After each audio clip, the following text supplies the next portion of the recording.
say, do these things to me. Rocky and Ross Lynch from the Driver era. G'day, guys. How we doing? Doing good. Doing good.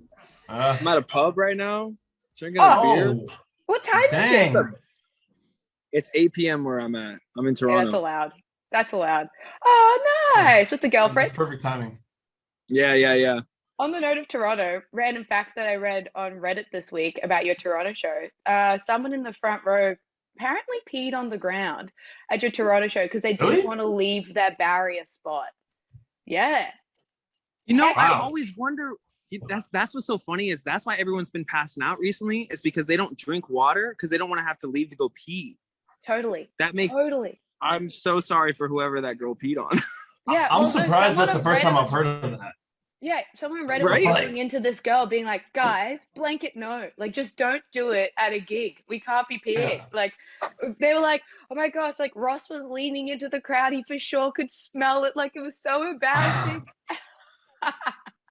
That show in particular was like extra hot and steamy and sweaty and just like rock and roll, man. I can imagine. Rock and roll, for sure. Anyway, guys, at the time we're talking, we're mere days away from the release of Summer Mixtape, which I'm sure you guys have been testing out a few of these songs on the road. How we feeling? First of all, it's happening so that I really haven't actually processed it all that much, but now that you're mentioning it, like I'm kind of nervous. Yeah, it's literally this Friday. It's coming around fast. And also because I think this is quite an eclectic album. Like you do take some sonic risks in here, you know. You got dance, you got some R&B leaning tunes, there's like emo pop, like post pop, some reggaeton, funk influence. Like you've gone for an experimental journey, which I really appreciate. Was there kind of, now that you've had a taste of these different genres, is there one that you enjoyed creating the most or one that's more indicative of kind of what you're playing around with currently when you're creating? Honestly, I feel like most tracks we've made recently are they still are even more dance influenced. Okay. Like, even just like a couple songs that have been like just like random just beats I made since I've got off tour. They're all kind of like still somewhat, like I said, dance influence, just like a subtle amount. But well, that's so much of the environment that we live in Los Angeles too. It's like, you know, we're like, we go out a lot. We're in these clubs and we're around that scene a lot. So just naturally, like we've just been sort of gravitated towards more upbeat, danceable music. But kind of like you said as well, like we always have a soft spot for like even like emo punk and like even like I guess reggaeton is very much nightlife, but I don't know, we just like music. We don't really have a favorite genre, I guess. That's good. It means you can dip your toes into many different worlds and capture a broader variety of fans, right? Like you're also getting your dance fans now. If I was to book a Driver era DJ set, what songs would you throw in? Oh wow. Killing Me Softly would be one. Maybe that one, what's that one Mariah Carey song? Mariah Carey song is like, it's like, I love Christmas. Darkness sweet and looking fine. I kind of stick myself. That one. Yeah. That one would be in there. Would you guys do a bit of like Phantom of the Opera? Yeah, Phantom of the Opera is amazing. I feel like you guys are fans. I love that. Yeah, we are. How'd you know that? That's like a top five movie. Top five, I know. Yeah. I know. Also, I imagine some All Star by Smash Mouth would come out for sure. Good sing along. Crowd favorite. Dude, wasn't there like a weird thing? Weren't they like tweeting us like weird stuff at one point? Oh yeah. Who, Smash Mouth? I can't remember what they said, but they were saying like funny shit. Like that was kind of mean, but also like we couldn't tell if they were joking or not. That's weird. Actually, we gotta go troll that. Was funny. Yeah, we gotta find those red receipts for sure. Go troll it. Yeah, we should go. Okay, Let's talk about your track Fantasy. This one feels really raw and sensual, which I imagine the fans will froth. Definitely raw, definitely sensual, definitely. One of my favorite things about this song is we didn't really overcorrect anything on it, which is honestly a lot of the Summer Mixtape. It's very much a lot of the things that you hear were upon its inception of the creation. Like a lot of those things that I'm singing, it was like I thought of it and I sang it into the computer, and that's what you hear.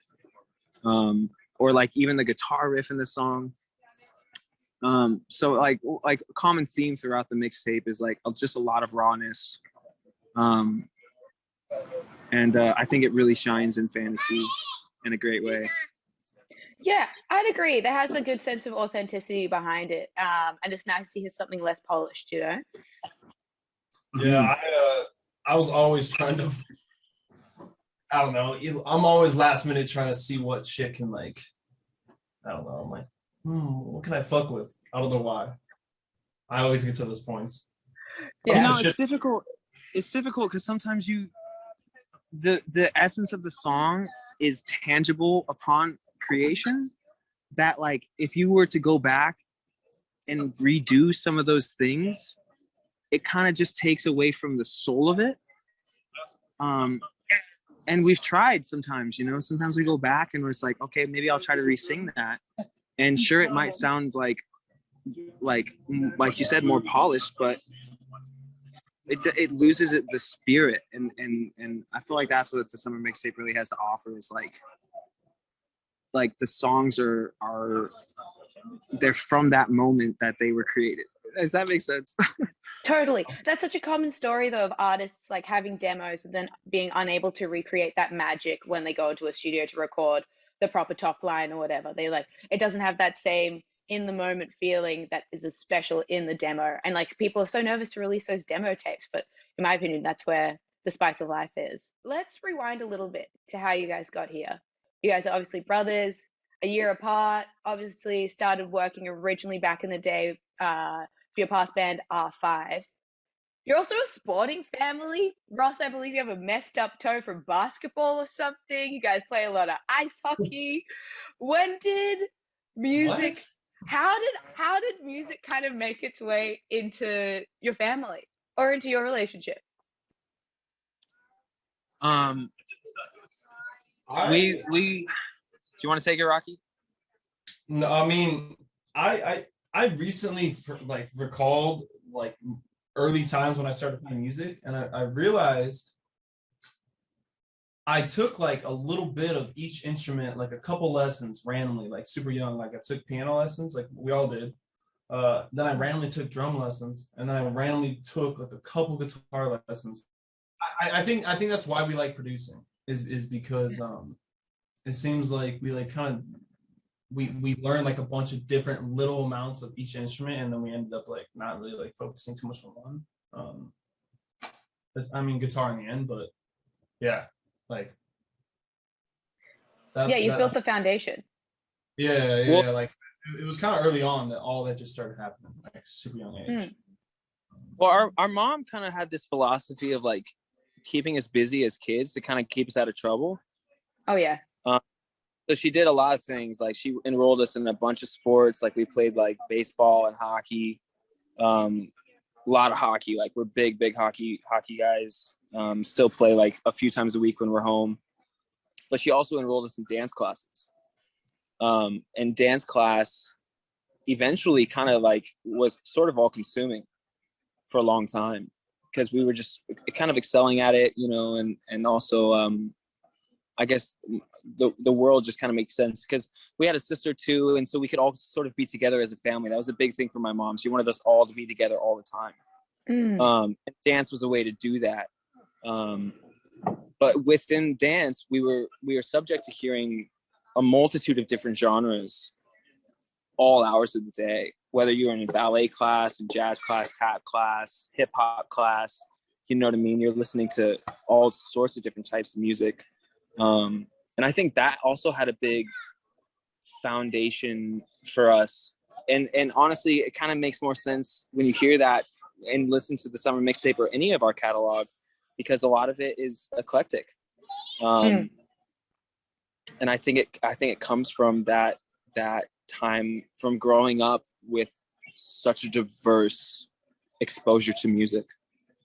100%. It's eclectic, it's rhythmic, but also you do create a lot of bright songs that make people want to dance as well. Like they're songs that I imagine you would dance to. Every night on tour. Let's go. Let's talk about the live shows. Rocky, I think you're going to be in Copenhagen for your birthday. I thought I was in Berlin. Wait. That's sick. Either way, Ross, what are you planning for it? What are you gonna do? I can't even remember. I don't even. Have I even ever gotten you a birthday present, Rocky? I gotta set my game up. Oh no, bro. Come on. Oh my God, he owes you decades of birthday presents. Well, I don't. Is Rocky birthday presents? So what? Have you ever given me a birthday present? I have no idea. I don't know. We're not very gift. Right? Okay, more like acts of service. So maybe like a surprise, or maybe like a, yeah. We'll see. I'll give you a back. A back massage. Oh, sure. Yeah. No, you gotta bargain him. Get it. Make sure he throws in a foot massage while you're there. What are you doing? That's fine. I can do a foot massage. I'm not gonna lie to you. We'll have to take your word for it. There's no way of knowing unless we create this content when you're in Sydney. Yeah. We have time. Let's do it. Okay, but here's the thing. If I give somebody a foot massage, I need one in return. That's my only requirement. This is a deal. We'll do a foot massage, but we'll do it simultaneous, you know? One foot up and then we do a swap. You have to do it one at a time or else you can't enjoy it fully. This is actually true. This is true. We'll make a full spa vibe then. There you go. I'll spectate. Yeah, you can watch. He'll film it. And you can just viscerally describe what's going on. Yeah. You narrate. Massaging the big toe. The technique. Look at him. Just get it in there. So good. At your live shows, so as we talked about, we'll hear some of the Summer Mixtape. It's obviously the Girlfriend tour. We hear Girlfriend, maybe a few tracks from X. But am I right in saying that you also play a Teen Beach Movie track live? Yeah, we've been playing. Everyone kept requesting it, and we were just like, all right. The cool thing about that song actually is that's the only song that we wrote that song. That's the only song in all the Teen Beach movies that we actually wrote. So when everyone started requesting it, we were like, all right, like, yeah, we'll play it. Like, we wrote it. It's cool, you know? That's interesting. Because obviously there's so many actors turned musicians who like kind of want to hide that past, but it's nice that you're kind of alive and celebrating it and having that choice. A lot of people just be like, don't talk to me about it. No, I'm proud of it. I'm proud of all those years and all those times and all those things that I learned. And some people come up to me on the street now and they're like, dude, I literally grew up with you. And it's cool. Like, I'm just like, sick. That's great. You know? In a self-confession, I never had paid TV as a child, so I never had Disney Channel, and therefore missed your career essentially from the early days. So the first thing I saw you in was My Friend Dharma. Oh, so wow. That was my first impression of you. That's quite different. Jeez, this man's giving me a foot massage. Are you guys bringing your tattoo gun on tour down to Australia? I know you take it around the States. You coming free into Australia? We got to do a tat as well as a foot massage. You want a tattoo? Why not? Hey, Bring it. All right, so we're sold on the tattoo then. We're heading into summer over here in Australia, which means it's shredding season. Ross, you're bringing out the feral side of TikTok with your shirts off performances, and people are dying to know the routine. And by people, I mean me.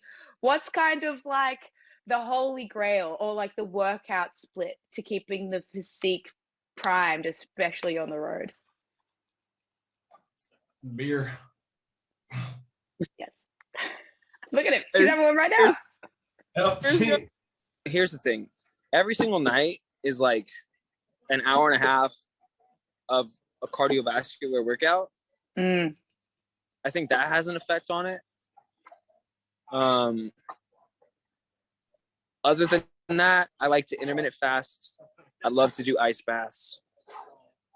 And whenever I can, I'll just jump down and do push-ups and pull-ups. And I play a lot of ice hockey. I don't know. Yeah, everyone recently has been like, you must love the gym, or like,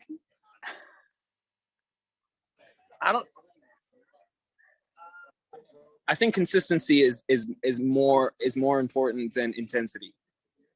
I agree. For the longevity of it as well. You know? Yeah. A quick workout every single day, I think that's better than a really extreme workout once a week. We heard it here first. You got to get everyone doing a workout before your shows now. I'll make sure the crowd does one. A couple star jumps. Yeah, there you go.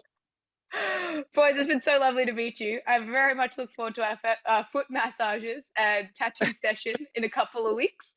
I'll get my designs brewing. I hope you guys get some designs brewing too. It'll be fun. Oh yeah.